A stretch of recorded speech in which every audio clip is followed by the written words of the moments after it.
So simulan natin dito mga idol. Los Angeles Lakers may tinatarget na big man para magpalakas ng sistema at depensa ng Lakers. Luka Doncic na sayang ang effort dahil sa maling sistema at mahinang starting lineup ni JJ Redick.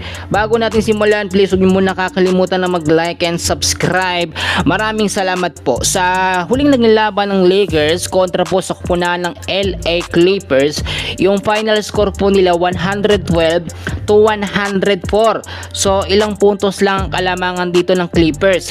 Marami tayong nakita dito ng kahinaan talaga ng Lakers at pagkakamali sa starting 5 na lineup nitong si JJ Redick. Unang-una, lagi ko sinasabi, kapag hindi po magbabago ng lineup si JJ Redick at paulit-ulit yung kanyang mga player, talagang mababasa ng kalaban. So far, sa starting 5 available o present si Jake LaRavia, si LeBron James, DeAndre Ayton, Marcus Smart at si Luka Doncic. Ang sinasabi natin dito, kahit po yung lineup ng Lakers pangmalakasan, pero kung paulit-ulit yan, mababasa at mababasa yan ng kalaban.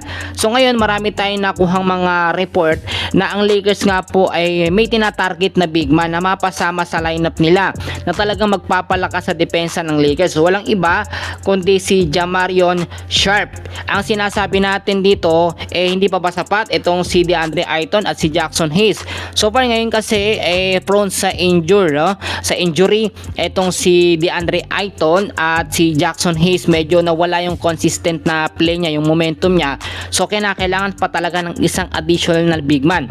7'5 po ang taas nitong si Jamarion at masasabi natin na ito ay malaki ang maiaambag po sa kupunan ng Los Angeles Lakers. Kung makikita nyo sa naging laban ng Lakers, ito pong si DeAndre Ayton sa loob po ng 20 minutes of playing time nakapagtala lamang ng 4 points. Pero si Luka Doncic, 39 minutes of playing time, 32 points. Highest leading scorer po ulit siya. At sumunod naman si LeBron James na meron 36 minutes of playing time, merong 23 points. Pinagbabasihan kasi natin dito kung sino yung nagbibigay ng matataas na puntos sa Lakers. So ang kinakailangan ng mga hindi nagbibigay ng matataas na puntos, dumepensa, no? At kumuha ng maayos na bola. Tulad na lamang po nitong si DeAndre Ayton, kinakailangan more on mag-focus po siya sa depensa.